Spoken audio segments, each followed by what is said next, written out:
ఈ సచివాలయాల గురించి కూడా ఒక చర్చ జరుగుతోంది. ఏ రకంగా ఇవి ప్రస్తుత పరిస్థితుల్లో సహాయకారిగా ఉన్నాయి, ఎలాంటి మన యంత్రాంగానికి ఏ రకంగా ఇది సేవలు అందిస్తోందని కూడా మాట్లాడుతున్నారు. ఏంటి మీ దగ్గర ఇన్పుట్స్ ఓవరాల్గా చెప్పండి.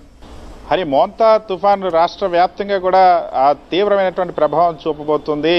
ఒకవైపు ఆ తీరం దాటేటువంటి సమయం ఈరోజు సాయంత్రం నుండి అర్ధరాత్రి వరకు తుఫాను తీవ్ర తుఫానుగా మారింది. తీవ్ర తుఫానుగా మారేటువంటి సందర్భంలో ఆ తీరం దాటేటువంటి సమయంలో పెద్ద ఎత్తున రాష్ట్ర వ్యాప్తంగా దాదాపుగా 17 జిల్లాలపైన ఈ తుఫాను ప్రభావం ఉంటుందని అధికారులు అంచనా వేశారు. దీనికి తగ్గట్టుగానే దాదాపుగా 338 మండలాలపై తీవ్ర తుఫాను ప్రభావం ఉండబోతుంది. ఈ తుఫాను సందర్భంగా 17 జిల్లాలు, ముఖ్యంగా కోస్తా జిల్లాలని, కోస్తా తీర ప్రాంతాలన్నింటిలో కూడా హై అలర్ట్ ఉంది. 17 జిల్లాల్లో రెడ్ అలర్ట్ కూడా ప్రకటించారు. రాబోయేటువంటి 3-4 గంటల తర్వాత పరిస్థితి మరింత ఆందోళనకరంగా మారేటువంటి అవకాశం కనిపిస్తుంది. దీనికి తగ్గట్టుగా అధికారులు అయితే ఇప్పటికే దీని ప్రభావానికి సంబంధించి తీవ్రమైనటువంటి ప్రభావం ఉంటున్న నేపథ్యంలో ముఖ్యంగా ఇటు ఆ కృష్ణా జిల్లా, అదేవిధంగా విశాఖ, కాకినాడ, కోనసీమ, పశ్చిమ గోదావరి, అనకాపల్లి జిల్లాలపైన దీని ప్రభావం తీవ్రంగా ఉండేటువంటి ఈదురుగాలులు, భారీ వర్షాలు కురిసేటువంటి అవకాశం ఉన్న నేపథ్యంలో దాని తీవ్రత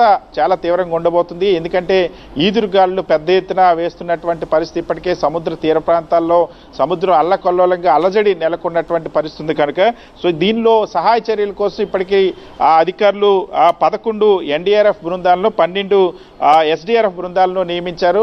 145 అగ్నిమాపక ఎమర్జెన్సీ బృందాలను వివిధ జిల్లాలు, ఈ 17 జిల్లాల పరిధిలో ఏర్పాటు చేశారు. 373 బోట్లను ఆయా జిల్లాల కలెక్టర్లు, అంటే ప్రజలకు అత్యవసర సహాయ చర్యలు అందించడం కోసం, అదేవిధంగా సురక్షిత ప్రాంతాలు తరలించడం కోసం, ఎవరైనా ప్రాణాపాయ స్థితిలో ఉంటే వాళ్ళని కాపాడడం కోసం ఏర్పాటు చేశారు. 3361 మంది గర్భిణీలను, అంటే రాబోయేటువంటి వారం రోజుల్లో ప్రసవాన్ని సమయం దగ్గర పడినటువంటి వాళ్ళు వైద్య సిబ్బంది గుర్తించి వాళ్ళని ఆ దగ్గరలో ఉన్నటువంటి ఆసుపత్రుల్లో చేర్చారు. అయితే దీనికి సంబంధించి ఇప్పుడు ఈ సహాయ చర్యలు ముఖ్యంగా తుఫాను ప్రభావిత ప్రాంతాల్లో, ఆ గ్రామాల్లో క్షేత్రస్థాయిలో సహాయ చర్యల్లో అత్యంత కీలకంగా గ్రామ వార్డు సచివాలయాల వ్యవస్థ మారింది. నగరాల్లో కానీ గ్రామాల్లో కానీ వైఎస్ జగన్మోహన్ రెడ్డి ప్రభుత్వం గతంలో ప్రతి 2000 మందికి ఒక సచివాలయాన్ని తీసుకొచ్చి అందులో సిబ్బందిని ఏర్పాటు చేశారు. దాదాపుగా రాష్ట్ర వ్యాప్తంగా 130,000 మంది సిబ్బందిని అదనంగా తీసుకొచ్చారు. ఈ సిబ్బంది నియమించడం అనేది ఇప్పుడు తుఫాన్ సహాయ చర్యల్లో అత్యంత కీలకంగా మారింది. చాలా మంచి ఫలితాలు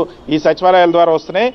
అక్కడ మనం చూస్తే 26 తీర ప్రాంత గ్రామాలు ఇప్పటికే తుఫానుకు సంబంధించి విద్యుత్ లేకపోయినా సరే 360 డిగ్రీస్ హార్న్ స్పీకర్ వ్యవస్థతో ప్రజల్ని నిరంతరం అప్రమత్తం చేసేటువంటి ఒక వ్యవస్థని ఏదైతే వాతావరణ శాఖ ఏర్పాటు చేయగలిగింది, alert broadcasting, awareness alert broadcasting టెక్నాలజీని